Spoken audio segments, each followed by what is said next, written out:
Good evening, everyone. Welcome back once again to Vicious Rats. Of course, I am your host, your YouTuber, sign off and imitate. Never duplicate Superstar 10%. We are going to go over Raw in Charlotte, North Carolina. But before we do, just like we always do, we're going to switch gears and talk about last week via the SmackDown Rewind. And well, the big highlights from last week's SmackDown, it started out with Sheamus having a match against Solo Sikoa, and holy shit! You know how I always say things are bowling shoe ugly in the right way? Certain matches are. Well, this match was bowling shoe ugly in all the right ways. This was fucking awesome. I dug the hell out of it. Great match, especially with Solo's main roster career just starting up. And you know how Sheamus always keeps on saying he's having banger after banger after banger after banger after banger after banger after. Sorry about that, got a little caught up. Yeah, this was a hell of a banger, man. I fucking dug it, loved it. After the match, Solo got the win. After the match, they wound up beating up the Brawling Brutes, and then they wound up wrecking Jimmy's shoulder, which was already getting worked on during the match. They wedged it into a chair and then wham! Slammed it. And just, so yeah. Sheamus is out of commission, written off. They showed a backstage segment where they were gloating and celebrating over it, and then Sammy was saying, listen guys, I just got a message from the tribal chief. And he said under no circumstances should anyone lay any hands on Logan Paul when he's here to talk tonight. Logan Paul's scheduled to have a segment. We'll get into that in a bit. But as Sammy says, no one is supposed to lay hands on him, just kind of glaring over at Jay, and Jay's like, man, what you talking about? I ain't gonna do nothing. Man, the hell with this. I'm out of here. Just basically coming off like that. Yeah. So, Liv Morgan winds up having a match against Sonya Deville. It ends in a double countout. Liv then winds up attacking with weapons after the match. So, yeah, Liv has officially gone crazy enough to go and be considered the ex that stabbed me with a pencil. That story is not reserved for here. You want to know that? You got to talk to me on my Twitter at Tim Vicious on that. It's one I don't typically like to talk about on here a lot on. Moving forward, Braun wound up having a stare down with Omos, if you could say that, because Braun's like 6'8", like right here. Omos is 7 foot, so like right here. So when you have to have Braun Strowman lift his head up to look at someone, you're like, oh, damn, that is one big motherfucker. Holy shit. So yeah, they had a stare down. An official match confirmed at Crown Jewel. And two things. One, the segment did feel kind of flat, but the message was delivered. Match made official, and Omos showing he's a strong, dominant big man by, with one hand, just throwing Strowman out of the ring like the little 187 jobbers that he's always murdering. Also, I prefer the match being made official like this as opposed to coming back or going to commercial and then saying, oh, and then having Michael call, well folks, it's been made official at Crown Jewel. We're going to have Braun Strowman versus Omos. I'd rather it be an actual interview or ring segment. Drew McIntyre also announced he's going to have a cage match against Karrion Kross at Crown Jewel. Io and Dakota wound up defending their tag titles against Raquel Rodriguez and Shotzi. And whew, if you thought Shotzi, man, I'll say this: if you thought Shotzi looked good on SmackDown, man, you need to go on Peacock and look at the outfit she wore at hosting Halloween Havoc. But, yep, not even a whole 10 minutes into the show, and I wound up saying something to deserve a brain duster. That's a new record, Wade. Can you mark that for me? Wade, get to work. G-Pup, you get what you pay for. Either way, Ray wound up having a match also against Ludwig Kaiser. This came to be because as Ray was coming in, Ludwig and Vinci saw him and they gave him the, oh, good luck with your match against Gunther. You're going to need it because he's going to murder you, blah, blah, blah, kind of stuff. And then Ray's like, you know what? I've been getting told that stuff all my career. But if either one of you guys want to see what he's got in store going against me, why don't we take care of this tonight? Ludwig Duggs, they go and have their match. Decent match. I dug it. Came to an end when Ray wound up getting a chair, threw it at Gunther. Gunther just wham, slammed it down, like with his hand, just slammed it down in midair, just like, whoa. Damn near sound like a shotgun. And then Ray just falling over, doing a Los Guerrero. Ref sees it, looks at Gunther and Vinci. He's like, you two are out of here, and then throws them out. Excuse me. As that's going on, Kaiser's all in an uproar, not paying attention to Ray. Ray then knocks him down, bing bang boom, hits him with a 619, gets the win. So yeah. Then the show ends with the walking douche nozzle Logan Paul talking about hyping up the match of Crown Jewels, saying he's gonna win, blah blah blah blah blah, and Jesus, Allah, Buddha, Odin, Zeus, whoever is up there listening, please do not let him win. Please. Either way, he's doing all that, hyping it up, and then Jey Uso comes out of nowhere, sneaks attack, beats the crap out of Paul, and then Logan Paul then gets back up on his feet and just hits him with a haymaker, and yeah. So yeah, Jay's gonna have some explaining to do. With that said, now let's get into this week's show. Raw, North Carolina. It starts out with the Judgment Day coming out, hyping themselves up. Dominik saying quite possibly the stupidest line of 2022. And that is saying something because we have heard a lot of stupid shit out of 2022. And I'm not just talking wrestling, I'm talking in general. Dominik saying he's not this generation's Eddie Guerrero. Eddie Guerrero was his generation's Dominik Mysterio, and just like, child, I know Ray raised you better than to think like that. I'm not even saying your father, I'm just saying Ray, because we all know Eddie was his poppy, but for the love of God, Ray, man, Ray should have slapped some. This is what I was saying before, man. Ray really should have just taken that boy into a corner and just gave him a good old-fashioned coming to Jesus meeting. And for those that know what a good old-fashioned coming to Jesus meeting is, y'all know what I'm talking about. But either way, as that's going on, as they're doing that, then out comes Styles, Gallows, and Anderson, and then they go and whoa, and then they go and run roughshod, talking about on how Dom, you ain't this, you ain't that, you ain't nothing more but this generation's James Ellsworth, little chinless freak, blah blah blah, arguing back and forth. You guys are, and then Finn saying, I made your club. You guys are only famous because of me and you're riding my coattails. Karl Anderson, you know what? I had enough of this.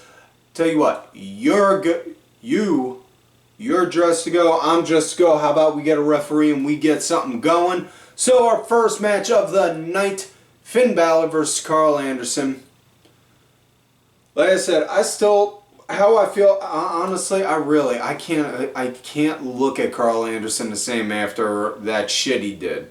Now listen, and I'm not even talking about, being fired and after being fired just going off saying, yeah, I didn't like when they did this and when I was working there and they were doing this. We've all heard the angry rants from anyone after they get fired from a place and then talk about on how they didn't like when they were working here or there or whatever, It's just not even so much that. It's like I said before, the shit when Daphne when Daphne passed and news got out saying, no, listen, if anyone's feeling any kind of way over it, and when news got out on it, WWE said, listen, if anyone's feeling any kind of way over it, we'll pay for you to go and get grief counseling for it. And then Anderson just like, yeah, fuck them guys. Like, dude, seriously? Listen, it's one thing to hate on the company because you had a bad experience, okay? That's cool.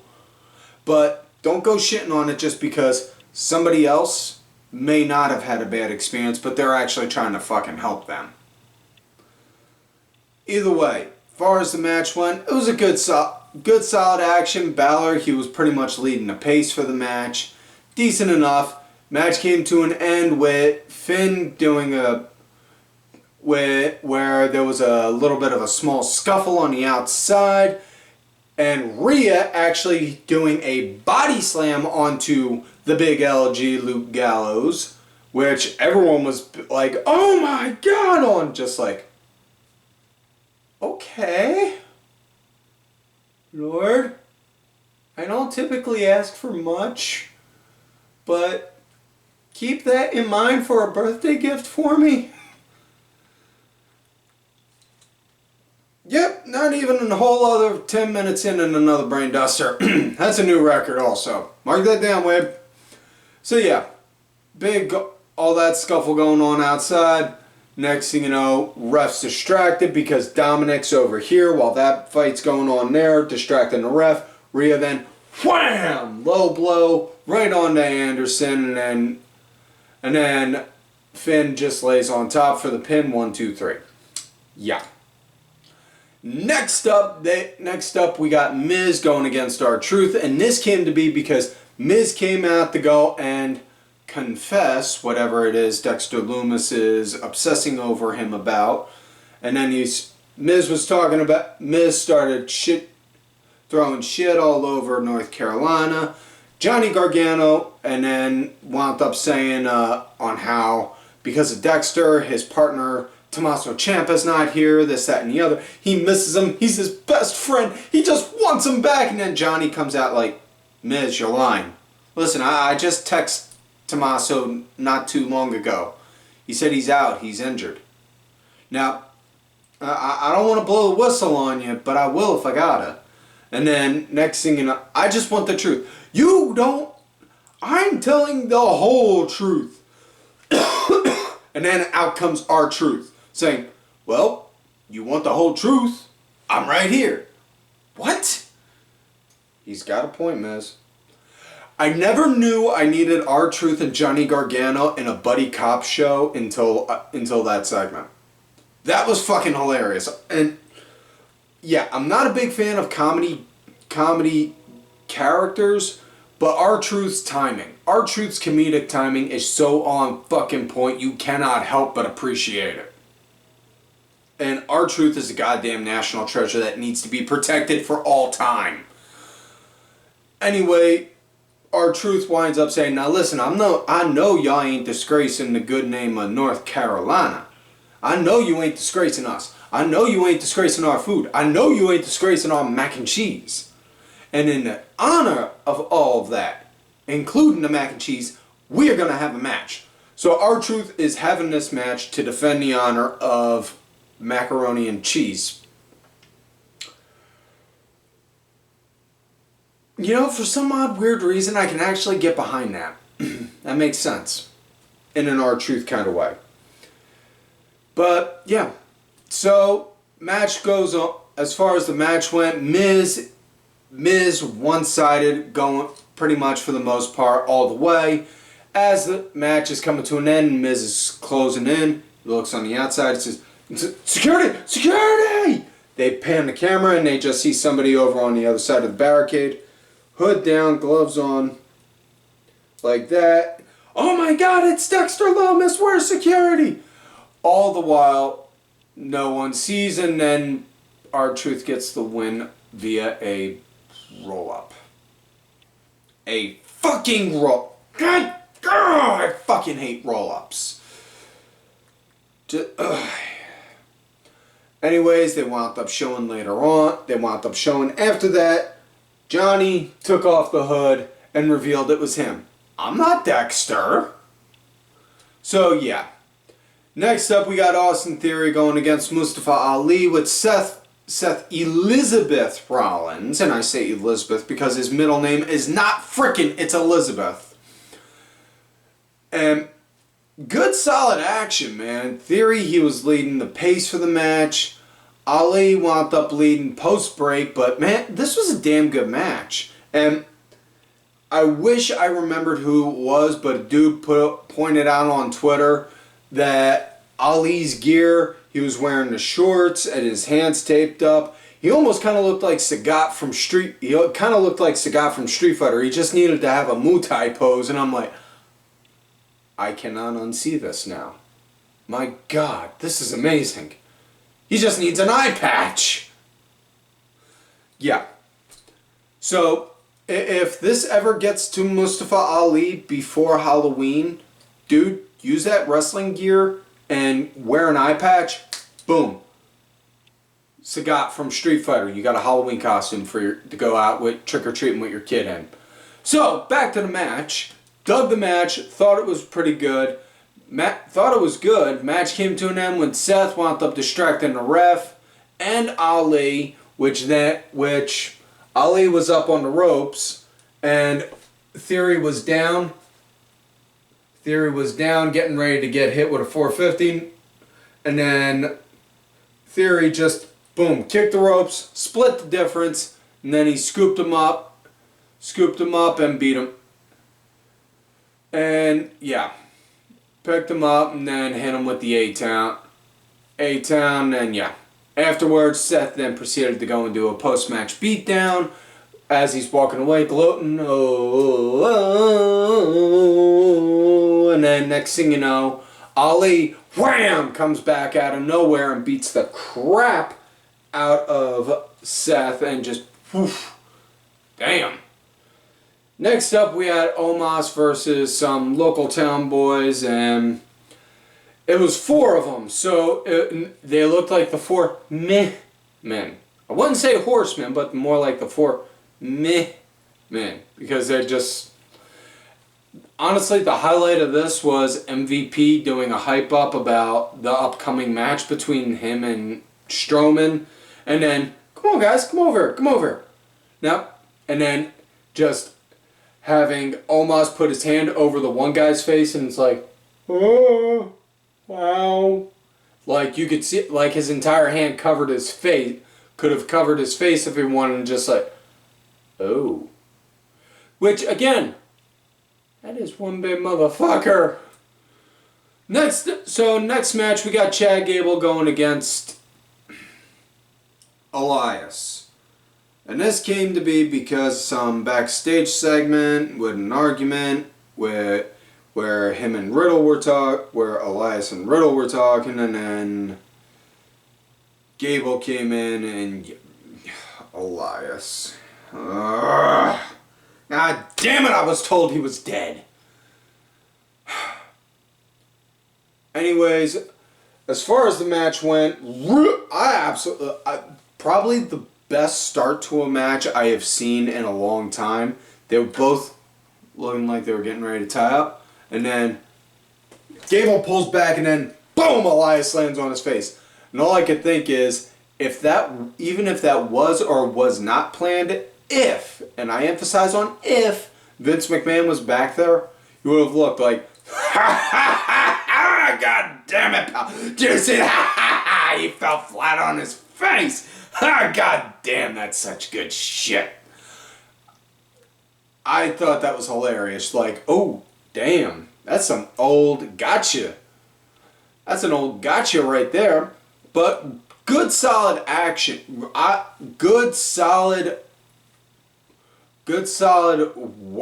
action. I dug it. It was great ring performance, you know. Great ring performance by both guys, really. I gotta say that. You know, and for those who don't know, It's not that I don't like Elias the performer, it's I don't like the character. Because my God, he reminds me of this really annoying hipster that lives up the block from me. And it's just, yeah. Just anytime I see the dude, I just want to throw a thing. I just want to squirt him with a thing of body soap and hit him with a fire hose to make him. That way he looks like. That way he at least looks like he resembles getting a shower. Like ugh. So yeah, that's my issue with Elias. So, but yeah, either way, decent enough. I dug the match. It came to an end when Elias wound up getting the win, doing the drift away. Afterwards, Otis came in, started doing a beatdown on him, and then Riddle rode his scooter down to go and make the save, and yeah. Next up, we got Corbin going against Johnny Gargano, and this came to be because as Johnny's going backstage, he bumps into JBL and Corbin. JBL, oh, hold on there, young one. Now you were in the minor leagues for like 10 plus years. That's all well and good. And for some that may be a badge of honor. Not for me. Now if you were around during my heyday, you would have been carrying my luggage. Now I'm a Hall of Famer. I'm a legend. Well, my day, we would have wound up, we'd stop dead in our tracks and introduce ourselves to them. You're right, you are a legend, so I should introduce myself. Hi, I'm Johnny Gargano. Nice to meet you, MC Hammerpants. Referencing last week, JBL had like giant parachute looking MC Hammerpants on when he brought out Corbin. And well, I can't quite figure out your name. What is it? Constable, Sheriff, King, a Baron. That's right. You're Baron. And then it led to this match.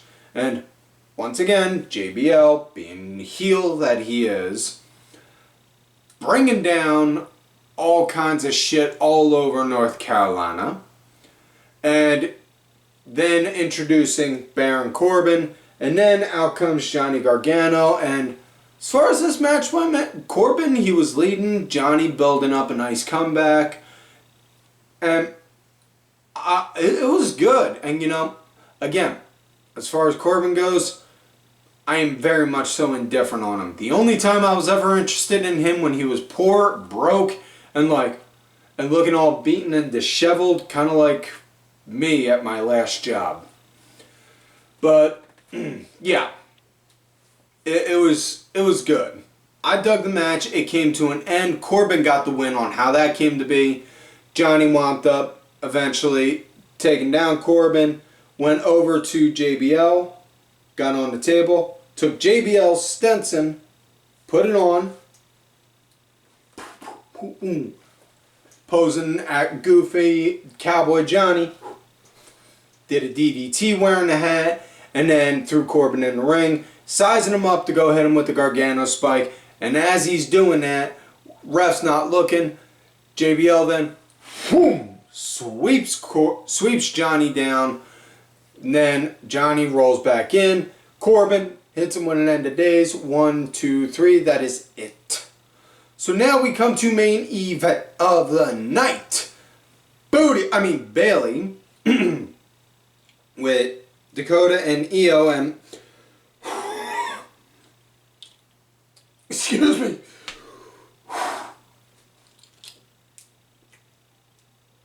Yep, still got feeling in my left hand. I'm good.